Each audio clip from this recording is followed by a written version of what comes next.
Donc bonjour, donc chapitre 19, cinétique chimique. Alors dans cette réaction, dans ce chapitre, dans cette leçon, on va s'intéresser aux paramètres temps dans les réactions chimiques.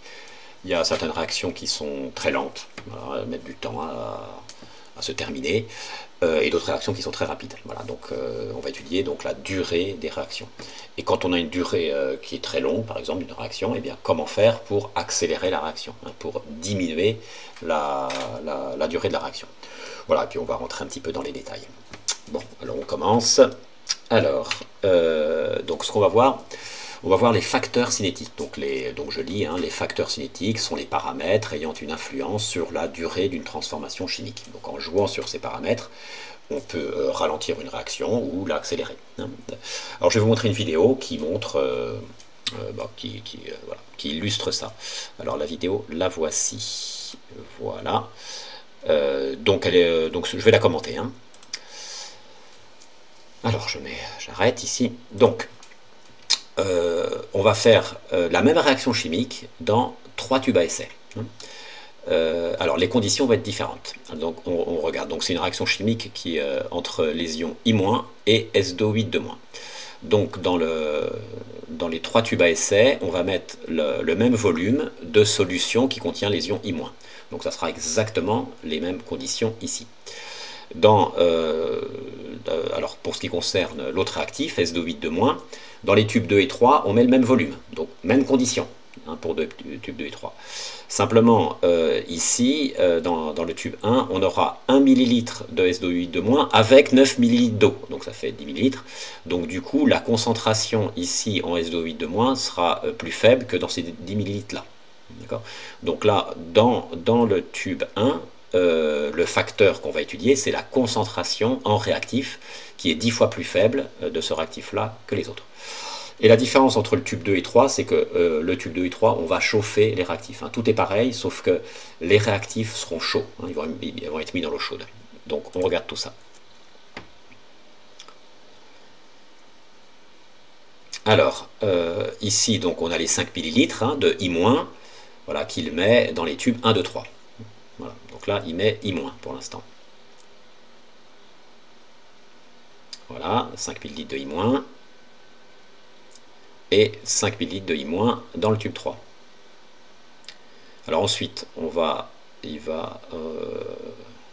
regarder l'autre réactif, SO8 Donc là, ici, c'est dilué. Hein, dans le tube 1, la concentration SO8 est 10 fois plus faible. Alors il met ça dans un autre tube, parce qu'il va d'abord chauffer les réactifs. Voilà. Il va mettre de l'eau chaude dans le bécher pour chauffer les deux réactifs, hein, I- et SO8 Il va attendre un petit peu. Voilà. Et ensuite, il va les mélanger et aussi les autres. Donc voilà, donc là c'est bien chaud, donc il prend le tube qui contient les ions I-, il les met ici, et là ils vont mélanger, ils vont faire la réaction en même temps pour, dans les 3 expériences. Hein. Voilà, donc en même temps, donc ils mettent en contact les réactifs. Voilà, c'est versé, donc en même temps. Donc, un des produits formés, c'est du diode. Et le diode est jaune quand il est peu concentré et brun quand il est concentré. Et vous voyez, quand les réactifs sont chauds, le diode se ferme assez rapidement. Voilà, donc là, le diode est en train de se former. Hein. Il va se former encore plus. Hein. La solution, elle va devenir brune. Voilà. Ici aussi, on voit que le diode commence à se former, hein, ici, mais rien ici. Donc on voit que quand la température augmente, eh bien la durée de la réaction diminue. Hein, on accélère la réaction. Hein, entre ces deux, tout est pareil entre ces deux expériences, sauf la température. Alors ici aussi, on voit qu'il y a une différence. Donc là, le diode se forme, là pas du tout. Et la différence entre les deux, c'est que là, la concentration réactif SO8 est plus faible. Donc la concentration réactif est un facteur cinétique.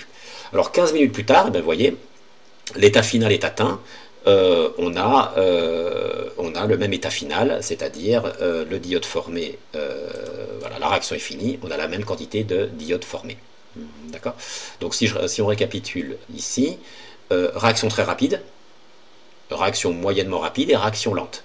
Alors qu'est-ce qui a permis d'accélérer la réaction? C'est qu'ici, entre ces deux-là, on a une température élevée pour les réactifs.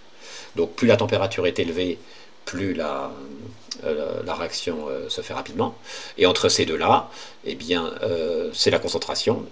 Plus la concentration des réactifs est élevée, plus la réaction se fait rapidement. Voilà, donc ça, on l'écrit dans le cours. Voilà.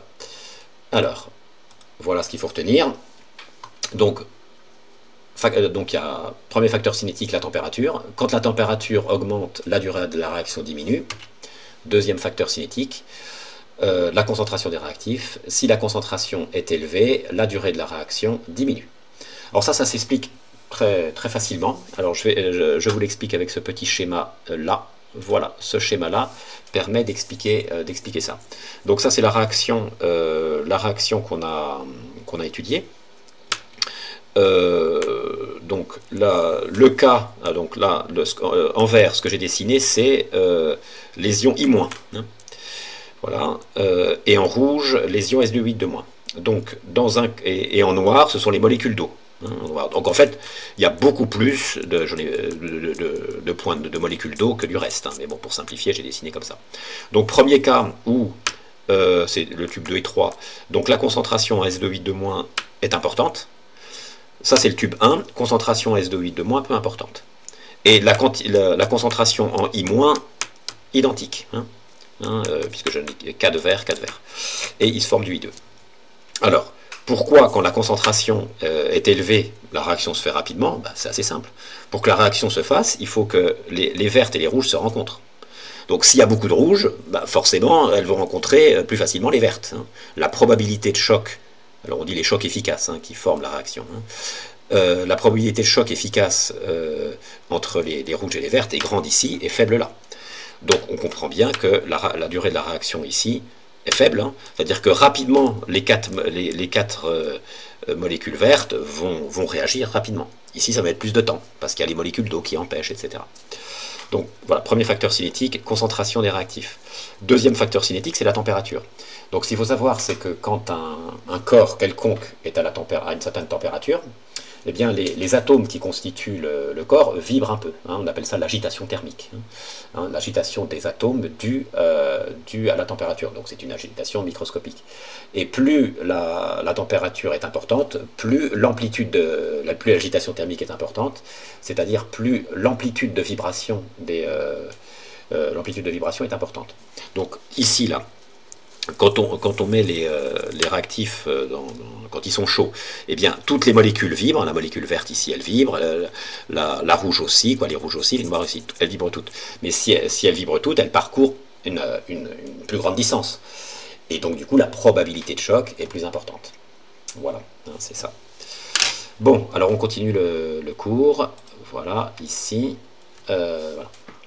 Alors, il y a d'autres facteurs cinétiques, mais alors je les ai mis en rouge, ceux qui sont à connaître, voilà, sont en rouge. C'est la température et la concentration des réactifs. Alors, les autres facteurs cinétiques, eh bien, on a le solvant. Si on utilise un certain solvant dans certaines réactions, eh bien, ça permet d'accélérer la réaction. Dans certaines réactions, la pression est importante. En augmentant la pression, on augmente on accélère la réaction, la lumière aussi. Bon. Alors, application. Donc, le prochain TP qu'on va faire, c'est un TP de chimie organique, et il y a certaines réactions de chimie organique qui sont lentes. Elles sont lentes, et bien donc pour accélérer la réaction, et bien on chauffe les produits. Et pour ça, on réalise un montage qui s'appelle chauffage à reflux, voilà, qui permet de chauffer les réactifs en toute sécurité. Donc on le fera en TP. Je parlerai de ce montage-là, je détaillerai ce montage-là dans le prochain cours. Alors, inversement, si une réaction est trop rapide, ou si on veut la bloquer, si on veut la cesser, eh bien, ce qu'il faut faire, c'est diminuer rapidement la température des réactifs. Donc, on les met dans de l'eau gelée, dans de l'eau avec des glaçons, et donc ça bloque la réaction. On appelle ça de faire une trempe chimique. Voilà, trempe chimique. Ajout d'eau glacée dans le milieu réactionnel, refroidissement. Alors, donc on joue sur les deux facteurs. Donc, la température diminue, mais en mettant de l'eau, on dilue. Et si on dilue, on baisse la concentration des réactifs. Donc la réaction se fait moins rapidement. Alors, il y a une autre façon d'accélérer les réactions, c'est d'utiliser un catalyseur. Alors, j'ai fait une expérience que je vous montre ici. Donc, les catalyseurs. Alors, c'est cette vidéo là et ici, d'accord. Voilà, donc on étudie cette réaction-là. Hein, voilà. Alors j'ai oublié de l'équilibrer. Hein. En fait, il y a un 2 ici et puis un 2 ici. Donc voilà, donc on regarde cette vidéo. Bonjour, donc là je vais faire trois petites expériences qui vont montrer le rôle d'un catalyseur. Donc je vais étudier cette réaction-là, cette réaction chimique-là. Donc qu'est-ce que c'est que cette réaction chimique? Eh bien c'est la décomposition de la molécule eau oxygénée. Donc l'eau oxygénée, ce n'est pas de l'eau avec du dioxygène, c'est une molécule qui ressemble à la molécule d'eau, une molécule d'eau H2O, celle-là H2O2, d'où le nom eau oxygénée. Voilà, c'est une molécule. Alors, voilà, ici, j'ai une solution d'eau oxygénée à 30%, donc ça veut dire qu'il y a 30% en masse de cette molécule-là, et le reste c'est de l'eau, c'est pour ça qu'il y a AC. Voilà, les molécules H2O2 sont solvatées, sont entourées de molécules d'eau. Voilà. Et cette molécule n'est pas stable. Dans le temps, c'est très lent comme réaction, mais dans le temps, une solution d'eau oxygénée se décompose selon cette réaction. Donc il se forme du dioxygène, un gaz, donc il y a une petite bulle qui se forme de temps en temps, une petite bulle dans la solution, et de l'eau. Eh bien nous, ce qu'on va faire, on va accélérer cette réaction.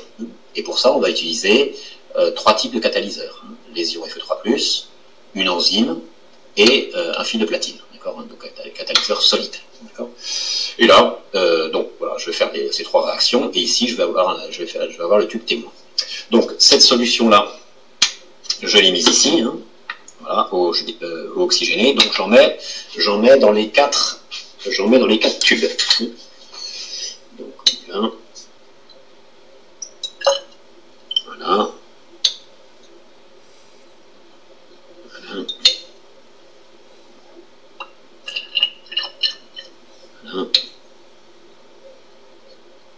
Et voilà.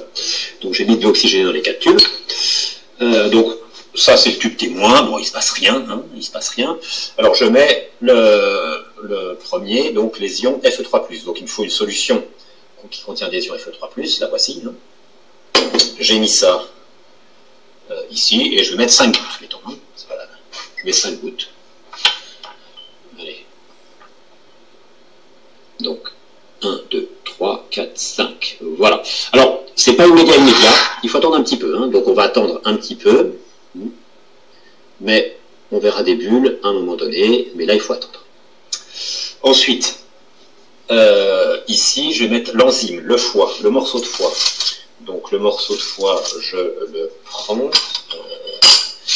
Voilà, avec ça. Donc je prends ça, un petit morceau de foie. Voilà, un petit morceau de foie qui est là. Donc je le mets ici. Voilà, et donc il faut le faire tomber.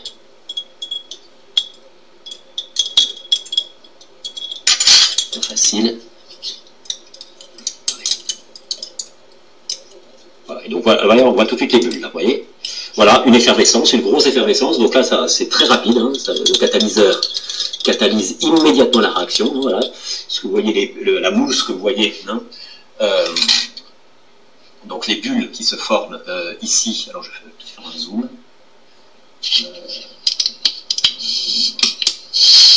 Voilà.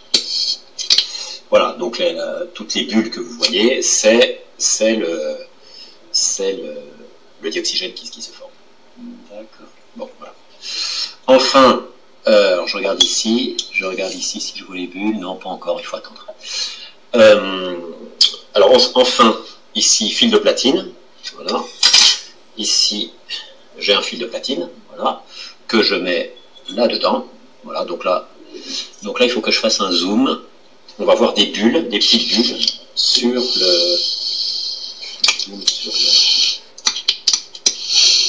sur le fil. Attendez, parce que pour l'instant, je ne les vois pas, les bulles. Si, elles commencent à apparaître, elles commencent à grossir. Voilà, voilà. On commence à les voir.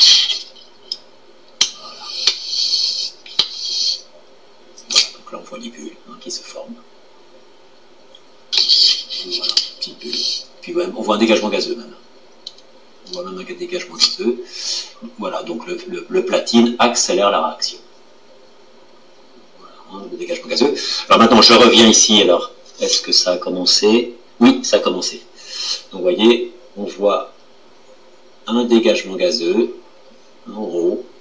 Vous voyez, ça fait un zoom. On voit.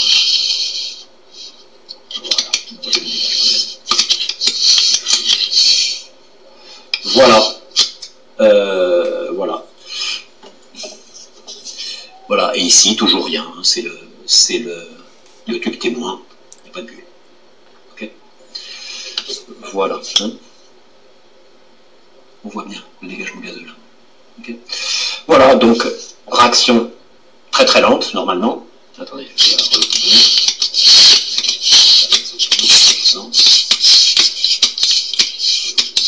Voilà.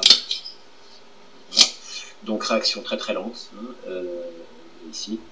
Et grâce au catalyseur, on a accéléré la réaction. On a bien accéléré la réaction. Donc là aussi, je vais refaire une dernière fois ici.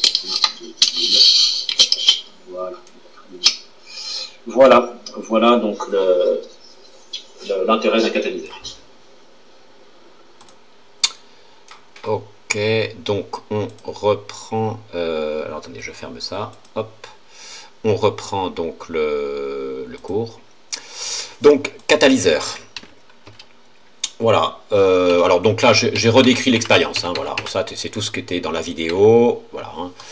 Donc, l'eau oxygénée est une molécule, voilà, c'est H2O2, les solutions d'eau oxygénée ne sont pas stables, il y a cette transformation, ça c'est la réaction, l'expérience, tube témoin, bon voilà, je ne reprends pas tout.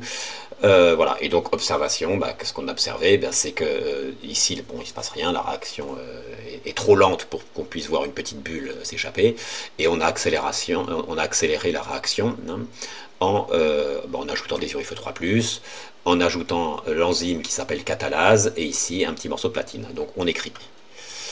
Voilà, hein, les ions Fe3+, l'enzyme catalase et le platine ont accéléré la décomposition de la solution. Alors on continue.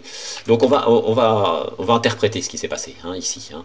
Alors c'est plus compliqué avec l'enzyme, mais bon, c'est pas trop compliqué avec l'ion Fe3+. Pourquoi quand on met des ions Fe3+, pourquoi ça accélère cette réaction? Alors on explique ça.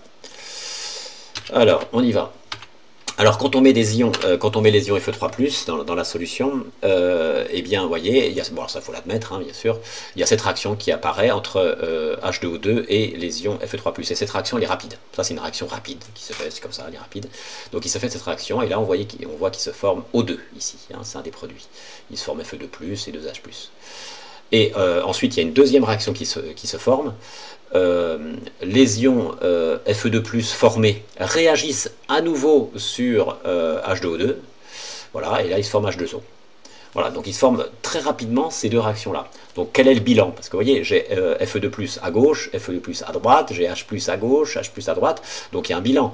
Donc je vais pouvoir enlever toutes les espèces qui sont à la fois à gauche et à droite de la flèche, je peux les enlever. Donc on y va, donc on raye ça, voilà. On raye ça, et qu'est-ce qui reste en fait? Il reste H2O2, donc ça fait 2 H2O2, il reste O2 et 2 H2O. Et ça, vous voyez, c'est notre équation bilan. Donc, cette réaction qui est lente, eh bien, elle a pu être faite rapidement en faisant deux réactions rapides.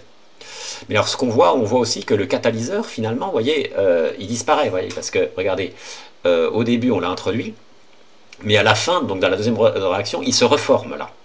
Donc ce qui est très pratique, c'est qu'un catalyseur, en fait, il n'est pas consommé. Voilà. Et c'est pour ça que j'ai mis 5 gouttes. C'est pas la peine d'en mettre beaucoup. Parce que il est consommé, et puis hop, il est régénéré. Voilà. Donc c'est pour ça qu'il n'apparaît pas dans l'équation bilan.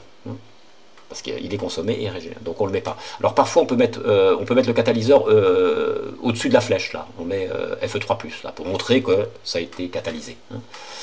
Voilà, mais le catalyseur n'apparaît pas dans l'équation bilan puisqu'il est consommé puis régénéré. Bon, voilà, donc ça c'est ce que j'ai écrit. La réaction lente est remplacée par deux réactions rapides. Voilà, hein, par ces deux réactions rapides. Voilà, donc voilà ce qu'il faut retenir. Hein.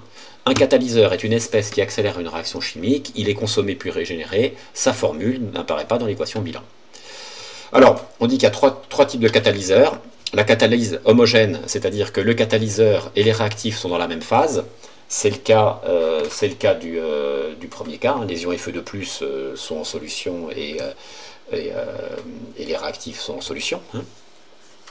Voilà. Ensuite, alors c'est catalyse hétérogène dans le cas inverse. Alors par exemple, le platine, c'est une catalyse hétérogène parce que c'est un catalyseur solide et les réactifs sont en solution. Donc c'est une catalyse hétérogène.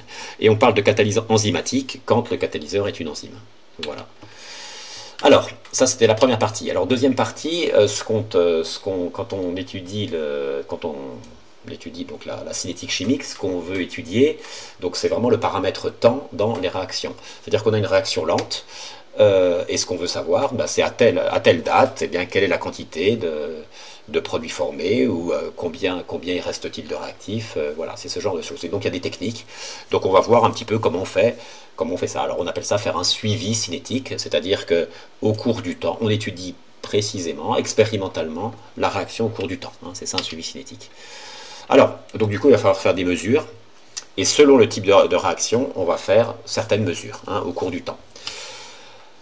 Alors, on cherche à déterminer expérimentalement la valeur de la concentration d'un réactif ou d'un produit au cours du temps pendant une transformation chimique. Alors, si la transformation donc met en jeu des ions, hein, au cours du temps, hein, c'est-à-dire que des ions sont consommés, des ions sont formés, eh bien on va faire une mesure au cours du temps. Alors cette mesure, qu'est-ce que ça va être? Il nous faut un capteur sensible aux ions, entre guillemets, eh bien c'est la conductivité, hein. On utilise un conductimètre, hein. On mesure la conductance, hein, ou la conductivité, hein, la conductance G ou la conductivité sigma, quand on a une réaction qui met en jeu des ions. Voilà, et donc la conductivité va varier au cours du temps. Voilà, conductivité sigma.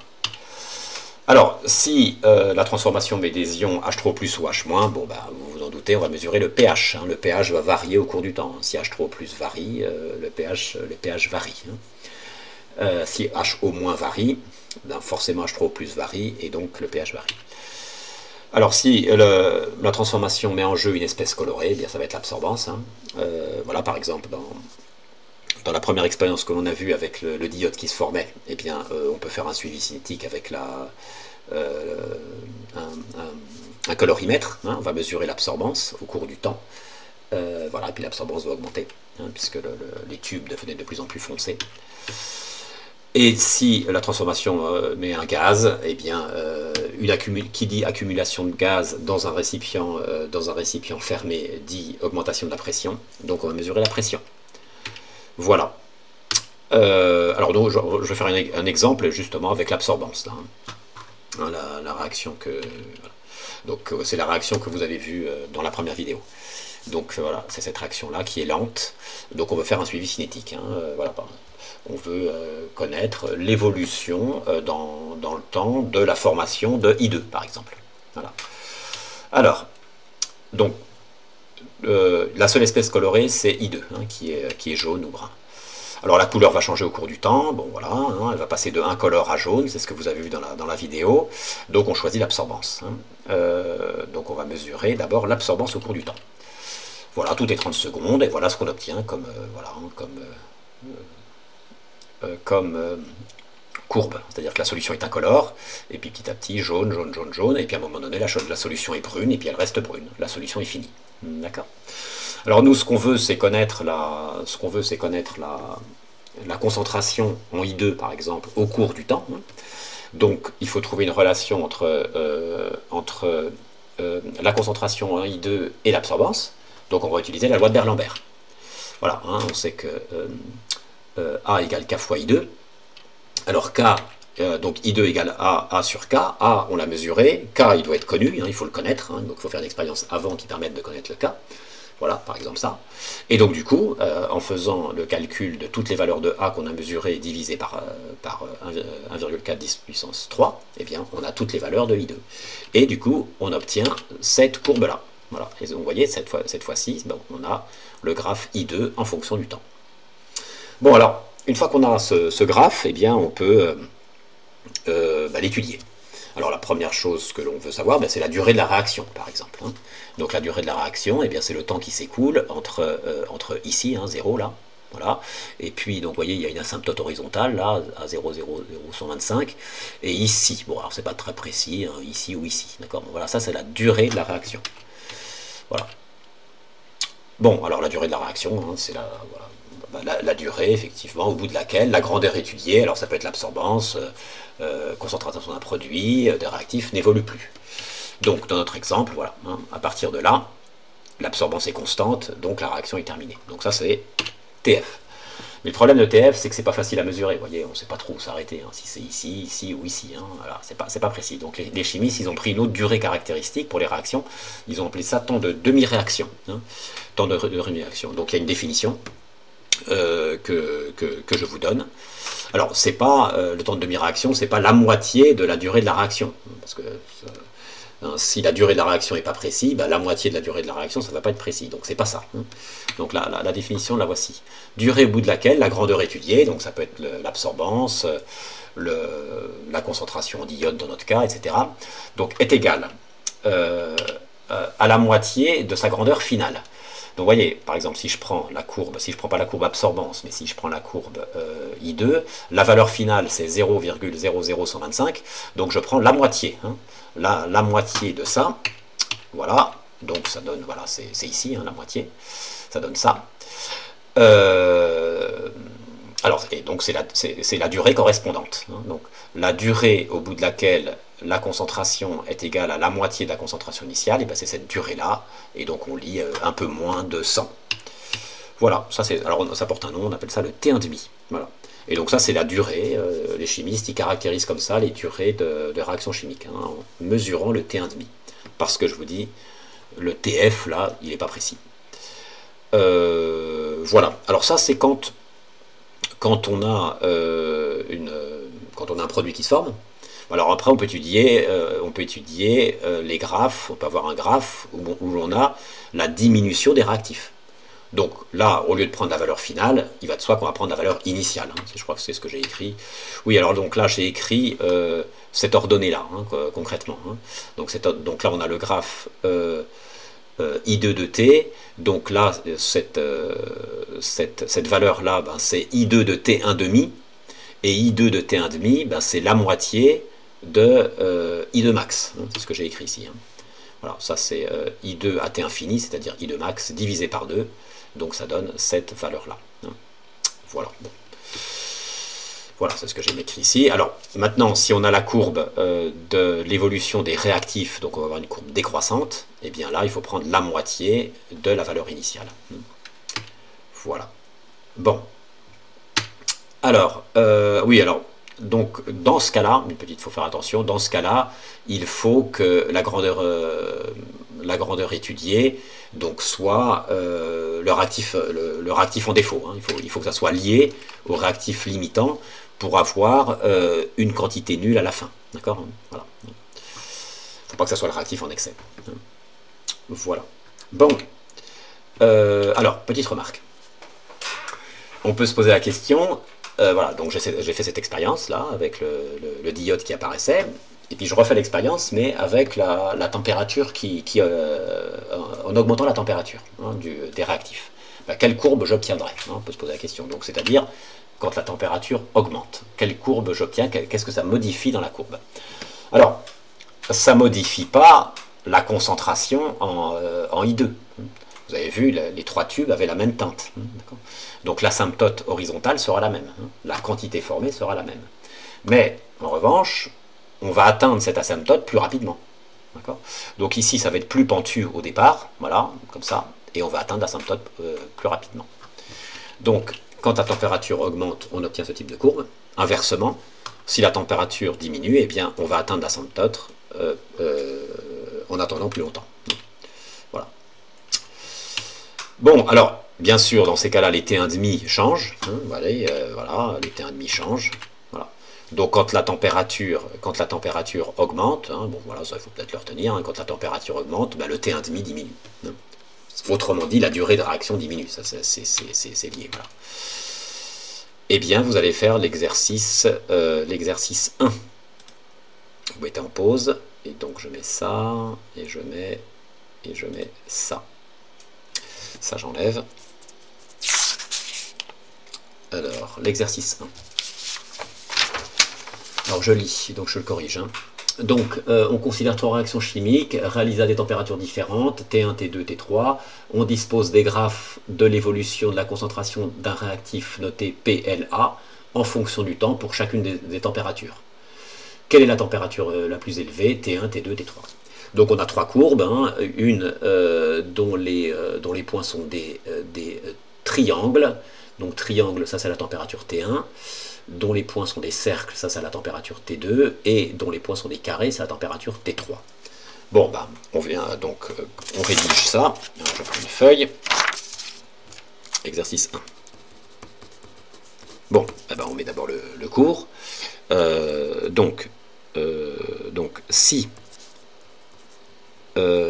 T augmente, la durée de la réaction. Alors, je augmente, hein, en toutes lettres. Hein. Si T augmente, hein, si la température augmente, virgule, la durée de la réaction diminue, T1,5 diminue. Alors, qu'est-ce qu'on demande? C'est la température la plus élevée. Donc,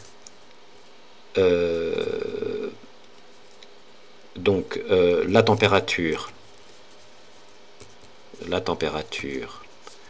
la plus élevée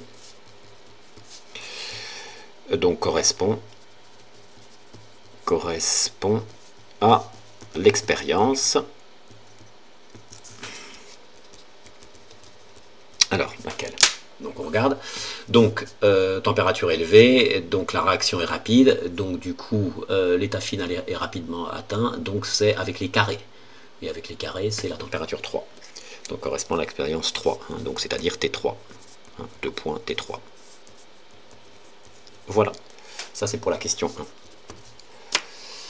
Alors, déterminer le temps de réaction pour la courbe 2, donc avec les disques là. Alors donc là, il faut ceci. Alors, le temps de demi-réaction. On va prendre une règle. Alors, donc, durée au bout de laquelle la concentration est égale à la moitié de la concentration initiale. Donc 1, 0,5. Hop, on se place ici, on met un pointillé. Voilà. Donc ici, alors bon, je vais peut-être écrire ici.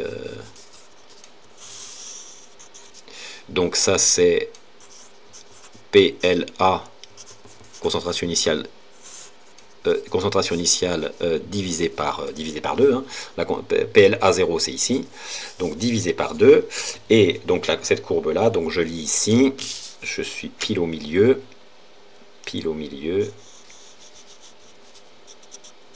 Voilà. T1,5. Et donc T1,5 égale. Donc ici j'ai 10, ici j'ai 20. Donc là ça veut dire que j'ai 12, donc j'ai 11. Alors 11 minutes. Voilà. Pour cet exercice. Voilà. Donc maintenant on continue le cours. Alors.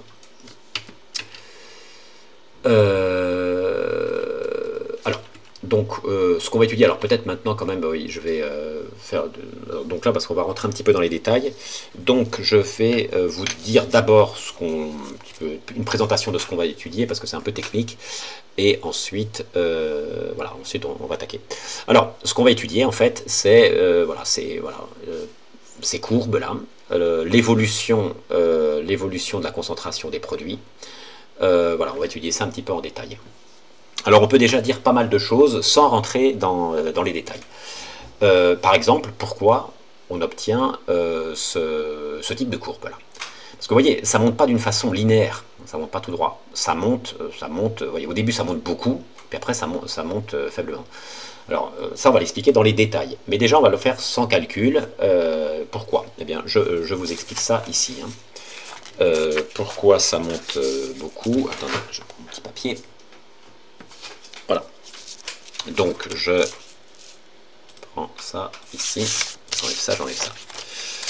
Voilà, voilà, donc on a ce genre de courbe, hein. On a vu ce genre de courbe, voilà, ça montait beaucoup, et puis après ça montait peu, ici ça descendait beaucoup, puis ça descendait pas beaucoup. Bah, ça peut s'expliquer avec ça, ça peut s'expliquer avec ça. Regardez, par exemple avec I2, ça on avait dit que c'était I2, avec la première expérience. Donc, à t égale 0, on a cette situation-là. À t égale 0. On a cette situation-là. Donc, là, on va dire que la concentration des réactifs est élevée. C'est-à-dire que la probabilité de choc entre les vertes et les rouges, elle est grande. Donc, par seconde, on a beaucoup de chocs efficaces entre les vertes et les rouges. Donc la réaction, elle se fait bien. Toutes les secondes, on a beaucoup de... Voilà. Alors, après, j'aurais peut-être pas dû... Alors, oui. Après, au cours du temps, le nombre de vertes et le nombre de rouges va diminuer. Donc voilà, donc ça on arrête. Donc on imagine, au cours du temps, le nombre de vertes, et puis on imagine qu'il y a plus de rouges aussi. Au cours du temps, le nombre de vertes et le nombre de rouges va diminuer. Mais il y a toujours autant de molécules d'eau. Et puis ces molécules-là sont remplacées par les produits. Donc du coup, la probabilité de choc entre les vertes et les rouges va diminuer. Donc du coup, par seconde, on aura moins de chocs efficaces.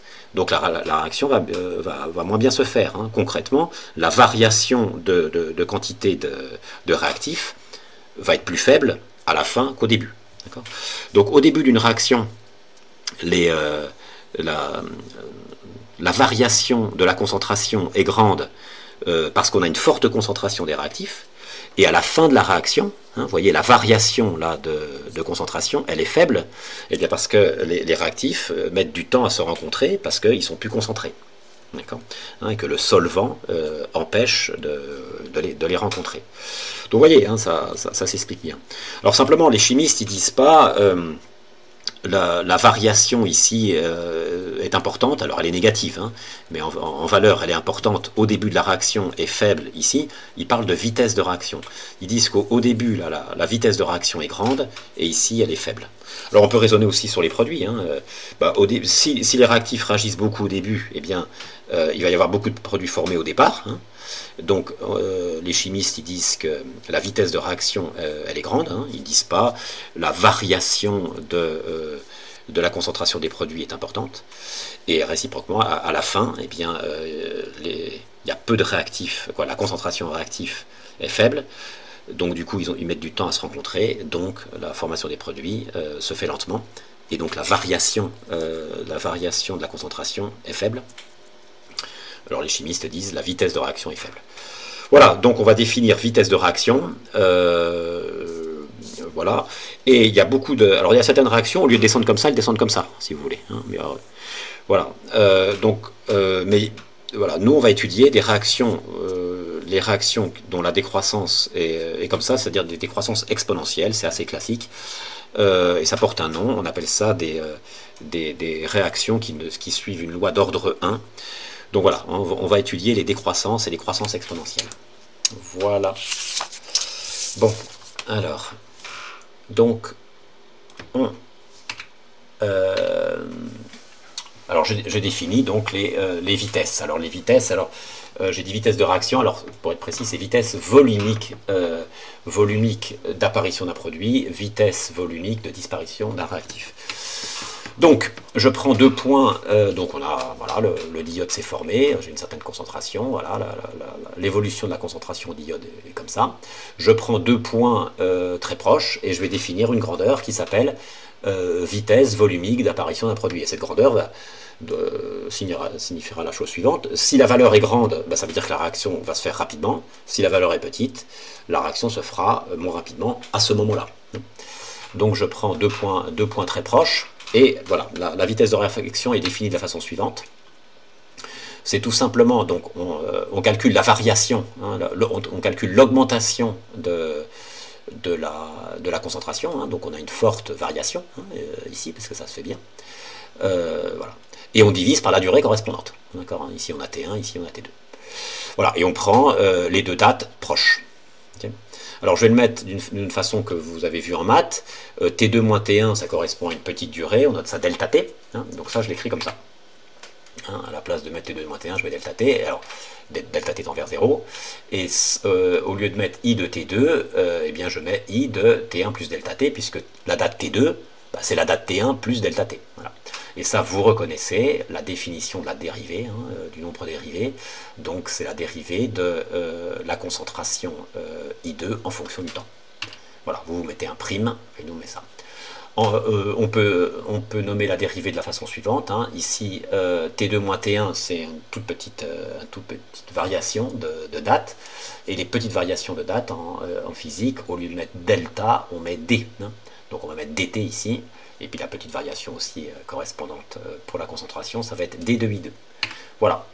Donc ça, voilà, donc il faut connaître, hein, savoir que la vitesse de formation d'un produit, eh bien c'est la dérivée de la concentration de ce produit qui se forme en fonction du temps, qui se note comme ça ou comme ça. Donc concrètement, vous apprenez ça. Alors, comment calculer la vitesse de formation du diode à une date t donnée? Bon, alors si on vous donne la fonction, eh bien vous dérivez, hein, et vous calculez à la date correspondante le nombre dérivé. Et ça, c'est pas dans ce genre d'exercice, quand on étudie la cinétique, c'est pas ce qu'on a, parce que c'est expérimental. Hein, donc en général, on n'a pas l'équation, puisque c'est expérimental, donc on fait autrement. On utilise l'interprétation géométrique du nombre dérivé. Bah, vous savez que la dérivée, bah, ça correspond, hein, au coefficient directeur de la tangente à la courbe au point considéré. Hein, c'est-à-dire qu'on trace la tangente ici. Donc on a une tangente dont la pente est très forte, et le coefficient directeur, hein, la valeur de la pente, ça donnera la vitesse. Si on trace une tangente ici, on aura une pente qui est peu forte, donc on aura une faible vitesse. Bon, alors on l'écrit. Donc V, bon, c'est la dérivée, on l'a vu, hein, de la concentration en fonction du temps. Interprétation géométrique, donc c'est le coefficient directeur de la tangente à la courbe à une date T1. Donc on fait un exercice, petit exemple. Donc j'ai le diode qui se forme, je cherche la vitesse de formation du diode à la date 200. Donc on met un petit point ici d'abord, hop, ah bon, alors on met la définition effectivement, hein, D2I2 sur dt. On met un petit point ici, alors on trace la tangente, alors ça c'est pas très précis, mais on fait au mieux, hein. Voilà, on fait au mieux, hein, pour tracer la tangente.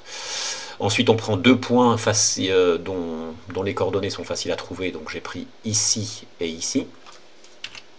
Voilà. Et on calcule le coefficient directeur. Hein. Donc c'est un taux d'accroissement, donc variation des ordonnées divisé par variation des abscisses. Donc du coup, la variation des ordonnées, donc ça fait 150 moins, eh bien la moitié, là ça fait 625. Hein.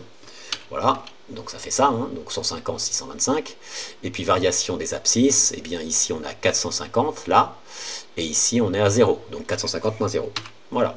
Alors on calcule tout ça, on trouve ça.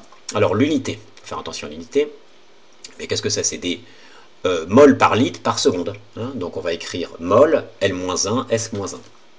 Voilà. Alors si on avait eu des minutes ici, eh bien on aurait mis minute moins 1. D'accord. Voilà. Alors voilà, c'est voilà, ça dépend de. Voilà. Donc là c'est des mol par litre et des secondes, donc ça donne ça, mais si c'est des minutes, on met minute moins 1, ou si c'est des heures, on met heure moins 1. Voilà.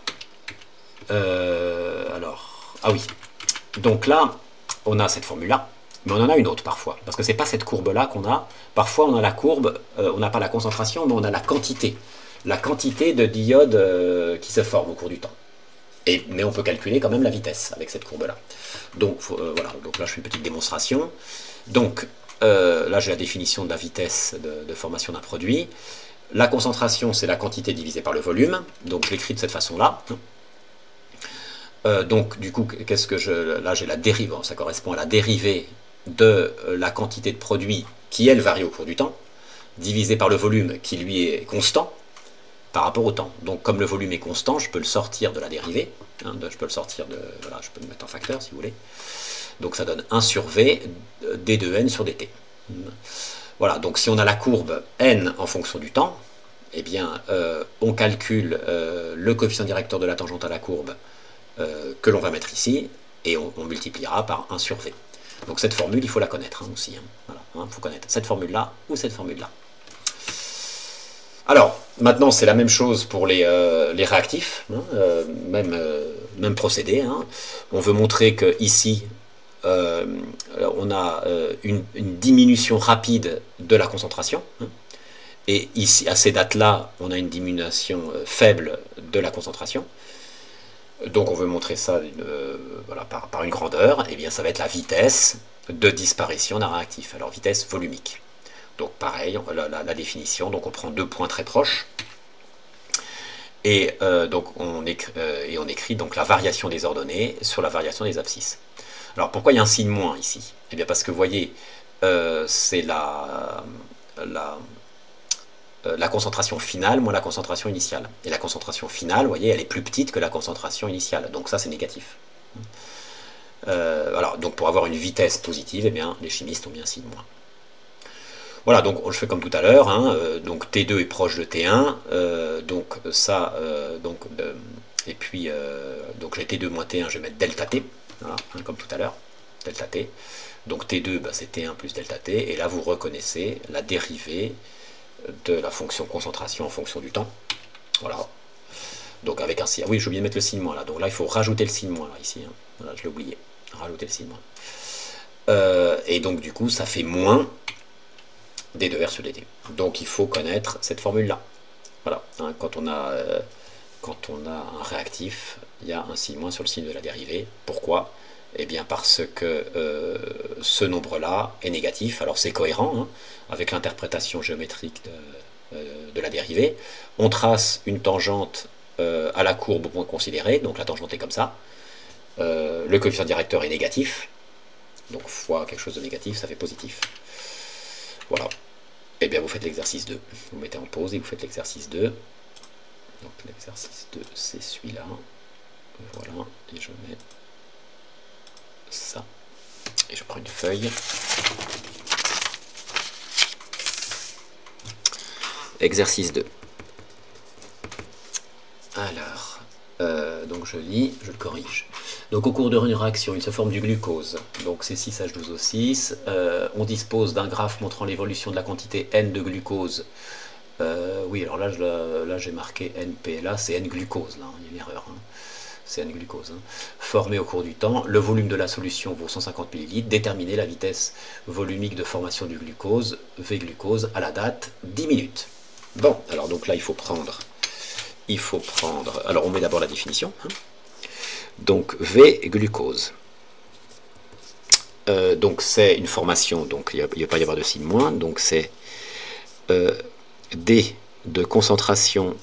Alors je peux mettre ça, hein, C6 H12 O6, voilà, ou j'aurais pu écrire ça peut-être comme ça, hein, GLU, hein, pour faire plus simple, GLU, sur dt.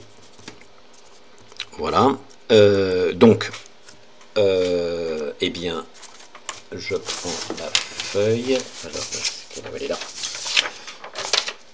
Alors, j'ai tracé, pour gagner du temps, voilà, j'ai tracé la tangente, hein, parce que voilà, il faut s'appliquer, voilà. Hein. Donc j'ai tracé la tangente à t, c'est, oui, à t égale 10, hein, j'ai tracé la tangente ici, là, hein. Donc à t égale, c'est ça, c'est bien à t égale 10, oui c'est ça. J'ai tracé la tangente à t égale 10, je vais agrandir un petit peu le point d'ailleurs, on va le faire un peu plus gros, voilà. Hein. Voilà, alors après j'ai essayé de prendre des points faciles à lire, voilà, j'ai trouvé les points A et B. Donc je vais calculer le coefficient directeur de cette droite. Alors simplement pour présenter, je vais écrire quand même que c'est égal à... alors donc vous voyez, alors ça c'est pas PLA, c'est GLU. Hein. GLU.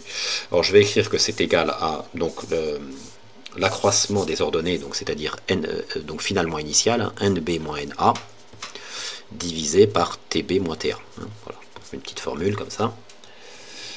Alors, NB. Donc ici on a 1,0, 1,2, donc là on a 1,1, 10 moins 2. Puis on a deux petits carreaux. Donc là on a 5 petits carreaux. Donc ça fait 1,14. 10 moins 2. Moins celui-là c'est 4,0, 10 moins 3. Divisé par 20, alors c'est des minutes, hein. 20 moins, alors ici j'ai combien là, j'ai 5, donc du coup j'ai 2.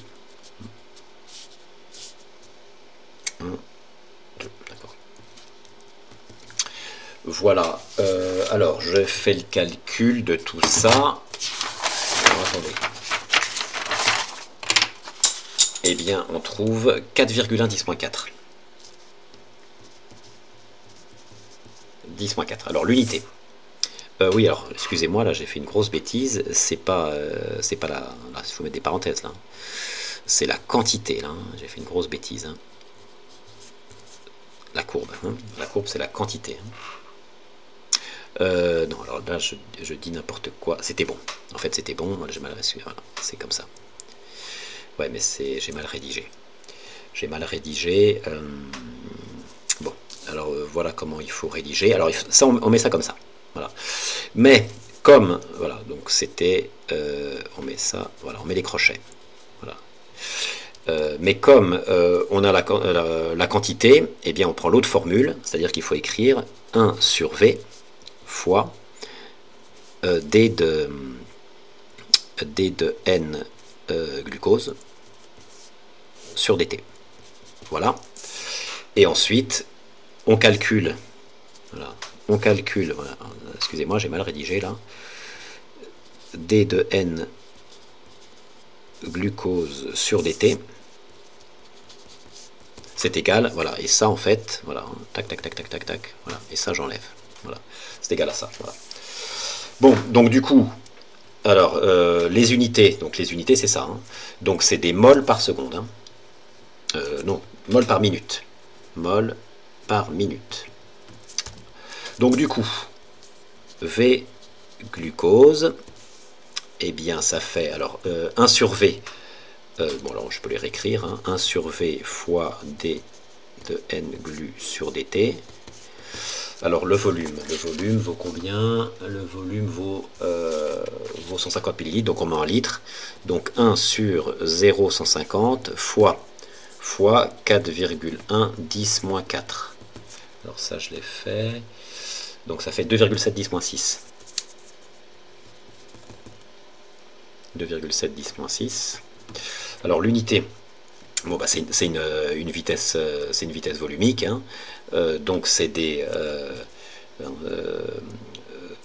là j'ai mis des mol par minute, donc mol minute moins 1, litre moins 1, d'accord. Donc on écrit ça comme ça, mol litre moins 1 minute moins 1.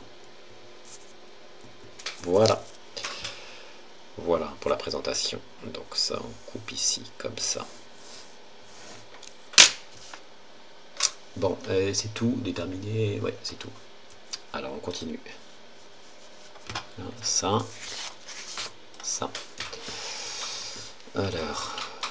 Alors maintenant, les lois de vitesse d'ordre 1, donc c'est quand on étudie, il y a un certain nombre de réactions dont l'évolution de la concentration des réactifs est une exponentielle, et formation pareil, hein, exponentielle. Bon, alors, donc je donne la définition.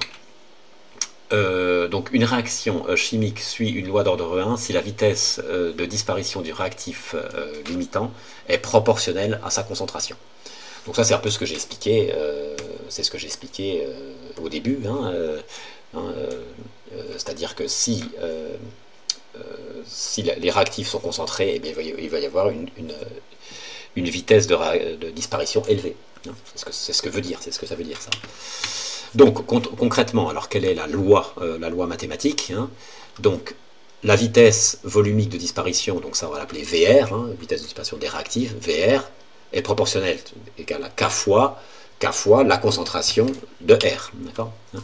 La vitesse de disparition est proportionnelle à la concentration réactif. Bon, alors, donc, quelle est, parce que je vous dis que c'était une exponentielle, voilà, donc on va le montrer, hein, rapidement, on va montrer très rapidement que dans ce cas-là,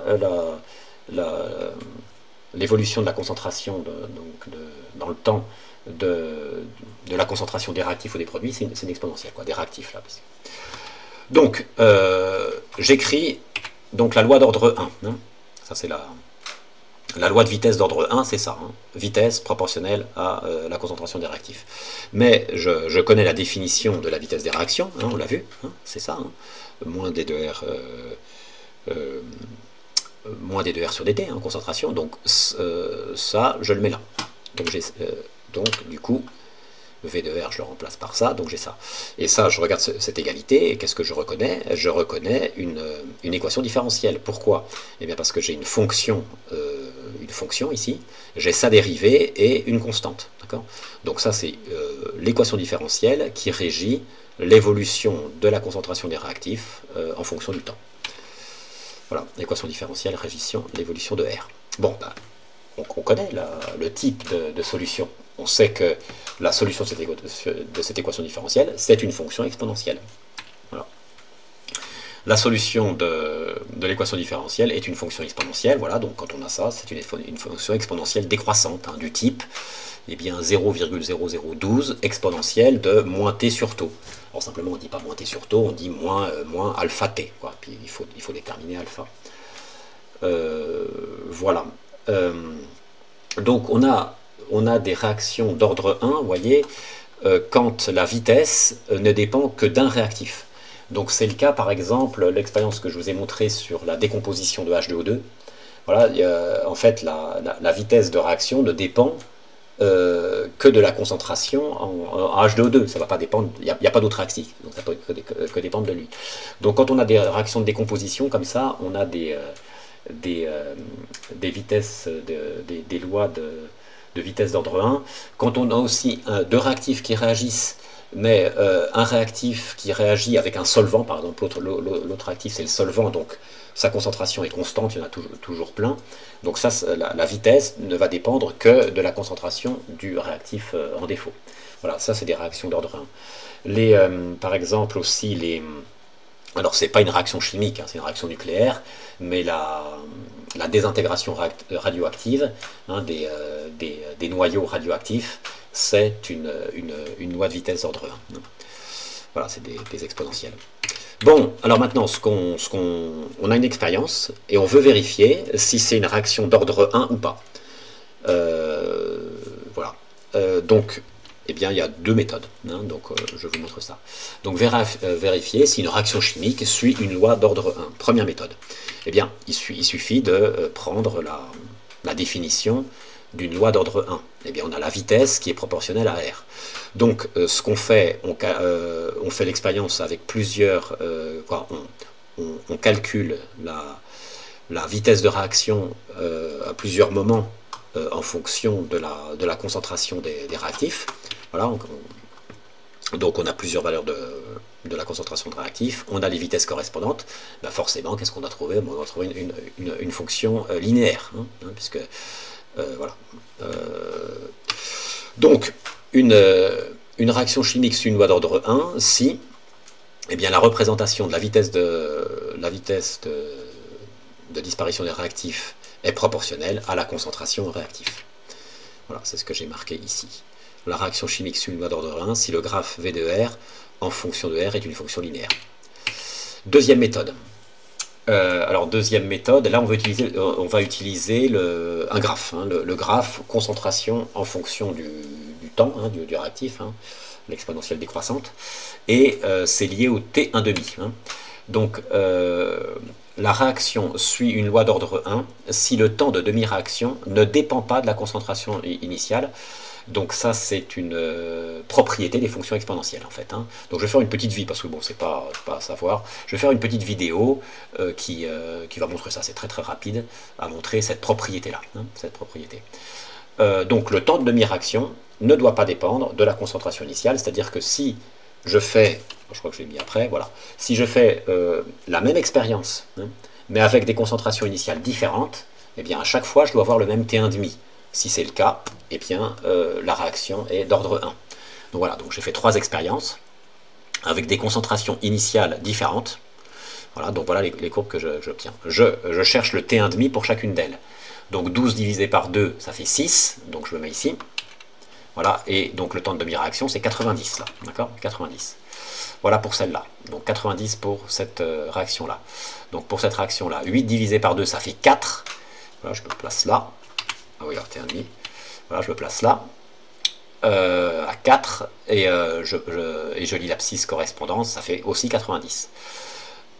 Enfin, pour cette courbe-là, donc j'ai 4, je me place à 2.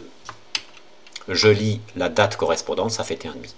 Donc le T1,5 ne dépend pas de la concentration initiale, hein, on a un T1,5 qui est constant, et donc là, la réaction suit une mode ordre 1. Alors maintenant, dans la deuxième méthode, il y a plusieurs cas. Soit on vous donne plusieurs graphes, comme ça, ou soit vous n'en avez qu'un. Voilà, un seul graphe. Et donc ça va être la même chose en quelque sorte. Donc je calcule le T1,5, je calcule un T1,5. Donc 12 divisé par 2, ça fait 6. Et le T1,5, on a dit 90. D'accord ? Alors maintenant, j'imagine, même si ce n'est pas le cas, que en fait, je recommence la réaction maintenant. Hein, je redéclenche mon chronomètre, si vous voulez. Je redéclenche mon chronomètre. Donc la concentration initiale, je peux dire que c'est ça. Et je vais, à partir de cette date-là, hein, ça c'est égal 0, j'imagine, je recalcule le T1,5. Donc pour calculer le T1,5, je divise par 2, donc 3, et je lis la durée correspondante. Donc j'arrive ici. Alors ça c'est T1,5. Hein. J'arrive ici.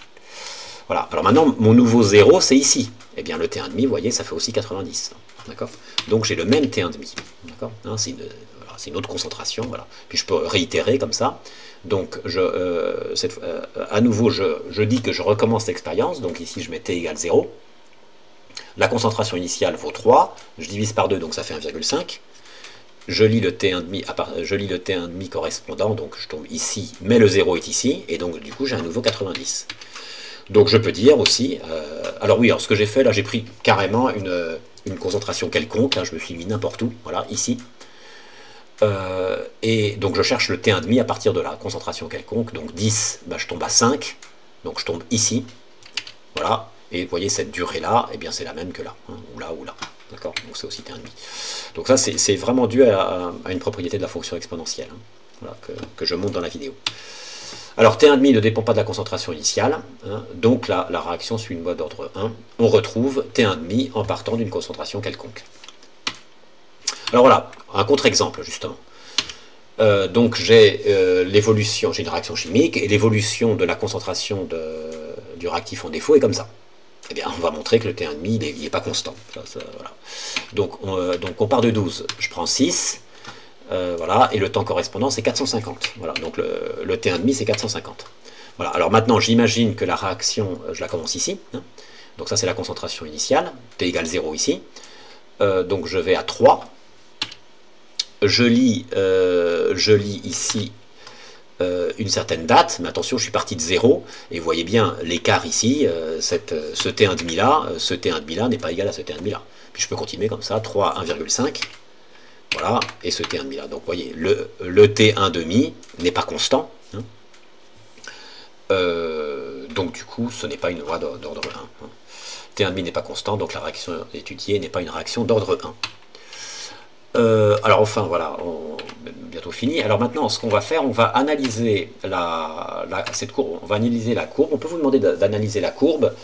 Voilà, sans les calculs, mais voilà, on peut vous demander deux choses. Vous avez cette courbe et on vous dit montrer que cette loi suit qualitativement une loi d'ordre 1, sans calcul, hein, ou plutôt montrer que c'est cohérent avec une loi d'ordre 1. Voilà ça. Ou on peut vous demander aussi, montrer qu'avec cette courbe, eh bien, la concentration est un facteur cinétique. Donc, ouais, c'est une réaction de décomposition, hein, vous voyez, c'est celle que je vous ai montrée au début, de l'eau oxygénée, et donc la vitesse de réaction ne dépend que de la concentration de ce réactif-là, donc c'est pour ça que, du seul réactif, c'est pour ça que c'est une loi d'ordre 1. Alors, qu'est-ce qu'on va dire eh bien, alors, on va étudier le début de la réaction et la fin de la réaction. Hein, donc, le début de la réaction, bon, c'est ici, hein, voilà, hein, voilà. Et la fin de la réaction, c'est ces dates-là. Alors, au début de la réaction, eh bien, on voit que, premièrement, comme c'est le début de la réaction, ben, la concentration en H2O2 est maximale. Donc, la concentration en H2 est grande. Hein, c'est le début de la réaction. Voilà. Et donc, du coup, la probabilité de choc efficace entre les molécules H2O2 est importante.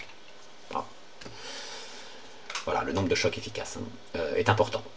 Donc du coup, la réaction va bien se faire. Donc du coup, la variation des quantités de H2O2 va être importante, variation négative. Voilà. Hein, la variation, hein, donc, alors j'ai mis une petite variation, hein, un petit delta, est importante. Donc du coup, maintenant si je divise pour avoir la vitesse, si je divise par dt, ben, ça va être important. Voilà, plus important qu'après. Hein. J'ai un grand numérateur, si vous voulez. Hein. J'ai un grand numérateur. Après, j'aurai un petit la valeur absolue du numérateur sera petite. Hein. Donc du coup, j'ai ça correspond au coefficient directeur de la tangente à la courbe au début. Donc j'ai un coefficient directeur très négatif. Voilà, et maintenant je multiplie par -1 pour avoir la vitesse de disparition qui va être grande. Donc voilà.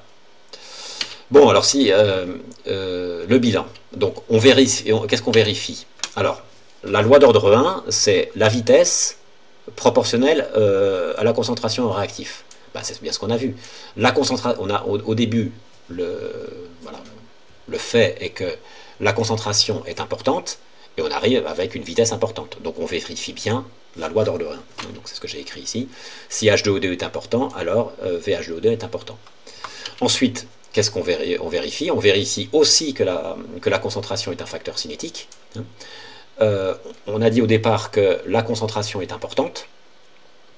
Et donc, du coup, si V est important, ça veut dire que la réaction se fait bien. Voilà. Si H2 est important, alors la réaction se fait rapidement, c'est-à-dire concrètement, V est important. Alors, je n'ai pas fait le raisonnement pour la fin de la réaction. Hein. Donc, fin de la réaction, on fait un raisonnement inverse. D'accord ? Eh bien, vous faites l'exercice 3. L'exercice 3, donc c'est PDF, c'est ici. Voilà, exercice 3. Oui, alors je me suis trompé, j'ai marqué exercice 1. C'est exercice 3. D'accord. Ça et ça.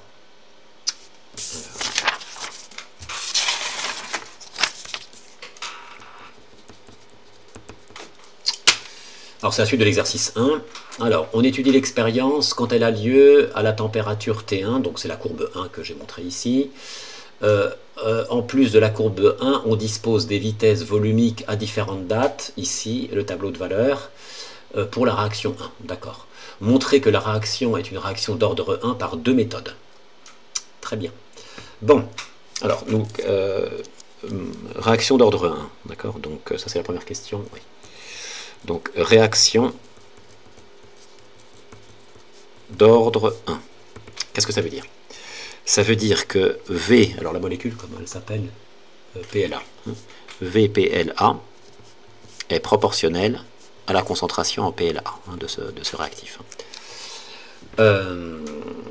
Et qu'est-ce qu'on a comme données? Vous voyez, on a la concentration en PLA qui varie au cours du temps, qui diminue au cours du temps, donc on a ça. On a ça, et ici, l'autre grandeur qu'on nous donne, c'est la vitesse de disparition du PLA. D'accord. Voilà, qui diminue au cours du temps. Bon, eh bien, il faut montrer qu'il y a proportionnalité. D'accord. Alors, soit vous faites un graphe, mais comme on ne vous donne pas de papier millimétré, je ne vous ai pas donné de papier millimétré, je n'ai pas dessiné de papier millimétré, eh bien, on ne va pas faire ça. Hein. On va tout simplement dire que VPLA, quoique VPLA sur PLA, et ben ça doit être, c'est égal à K, et K c'est une constante. D'accord. Donc on va faire le rapport VPLA sur PLA, et on doit trouver quelque chose de constant. D'accord. Donc en fait il faut rajouter une troisième ligne au tableau, et faire ce rapport, hein, le bas sur le dessus. Alors ça je l'ai fait pour gagner du temps. Alors où est-ce qu'il faut que je le trouve? Voilà, c'est là. Je l'ai fait ici. Voilà, je l'ai fait là. Voilà, j'ai fait ça sur ça. Voilà, donc on trouve ça. D'accord. Donc vous voyez, on ne trouve pas tout à fait constant. C'est dû à. Alors je vais continuer à rédiger ici. Donc on écrit K environ égal à constante. Hein. Bon, K, voilà, on écrit plutôt K est constant aux erreurs expérimentales près.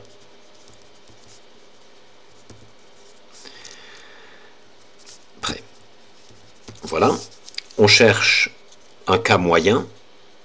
Alors le K moyen, je l'ai calculé. Est-ce que c'est là, K-moy, 4,7 10-4. 4,7 10-4. Alors, quelle est l'unité de K-moy? Quelle est l'unité de K? Eh bien, ici, alors on fait une analyse dimensionnelle. Ici, c'est des mol litres moins 1. Alors, c'est quoi? C'est des minutes moins 1. Et la concentration en PLA, c'est mol. Ah tiens, c'est bizarre ça. Bon, enfin bref. Mol par litre. Donc, tac, tac, tac, tac. Donc, ça fait minutes moins 1. Voilà. Donc, c'est des minutes moins 1 ici. Minutes moins 1. Mais je m'aperçois d'un truc, parce que ça, c'est un sujet de bac. Là, c'est minutes moins 1, alors, hein, parce que c'est pas cohérent avec la courbe. La courbe, c'est minutes. Et là, c'est secondes. Ah non, oui, non, je me souviens, oui, non. Effectivement, ils l'ont donné en... Il a demandé en secondes, oui, c'est en secondes. Non, donc c'est bon, c'est bien, bon. Donc je reprends ici, c'est des secondes, hein, dans l'exercice, hein, voilà. Seconde moins 1. Donc ça a été directement donné en seconde moins 1. Hein, voilà. Donc on ne s'occupe pas de la courbe là, on s'occupe de ça.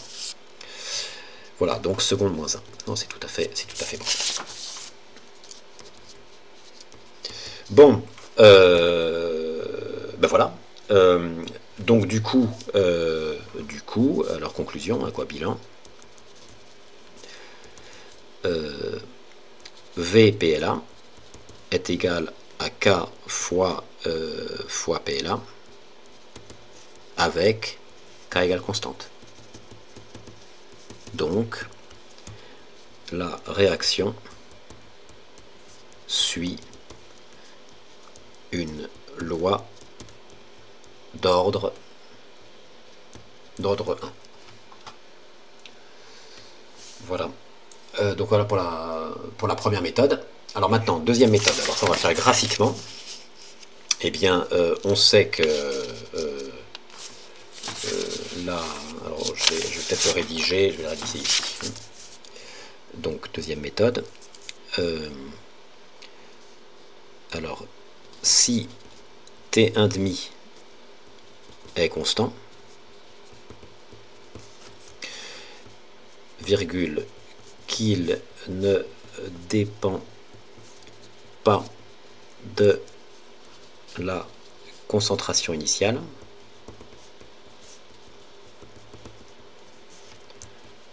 alors il s'agit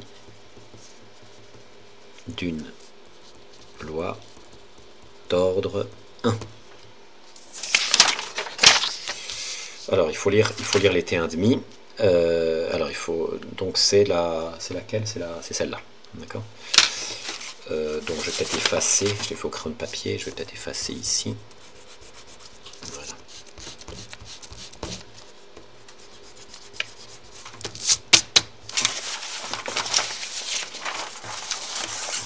Alors, donc 1 divisé par 2, ça fait 0,5. Bon, alors ce qui se passe, c'est que c'est graphique. Alors, voilà, ça ne va pas être très précis, donc on fait à peu près, hein, d'accord? Parce que sinon, voilà, ça va pas... Voilà. Donc je fais à peu près, hein, donc je tombe ici. Je prends la graduation la plus proche, hein, d'accord? On ne peut pas obtenir quelque chose de très précis. Donc, du coup, voilà, ça, c'est le T1,5.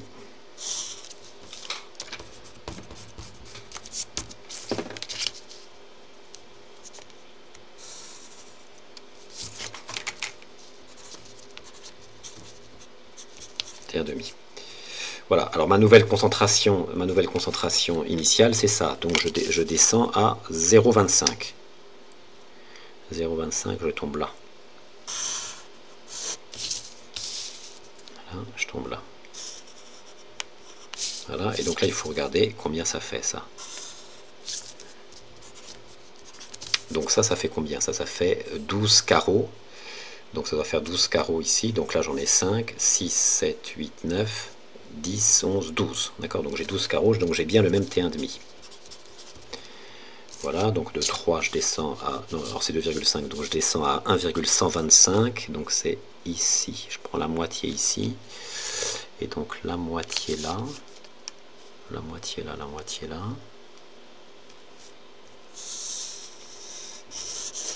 Voilà. Donc ici à peu près. Hein. Ouais, c'est pas trop, hein, mais bon, on va dire ici. Ouais.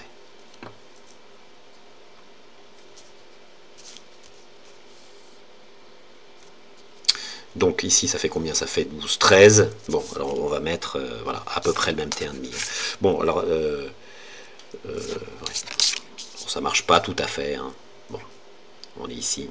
Ça marche pas tout à fait, mais bon, à peu près.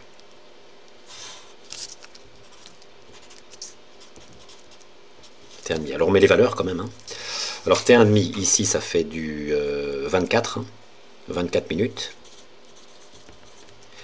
T1,5 environ égal à 24 minutes.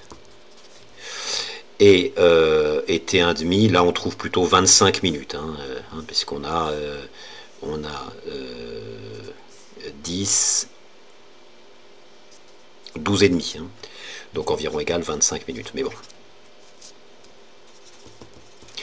Mais il faut faire pareil, hein, il faut dire, là, il faut rédiger de la même façon.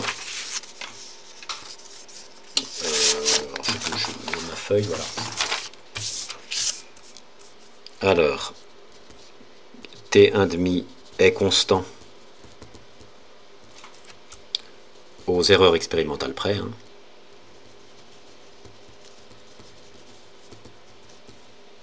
Mental près. Donc,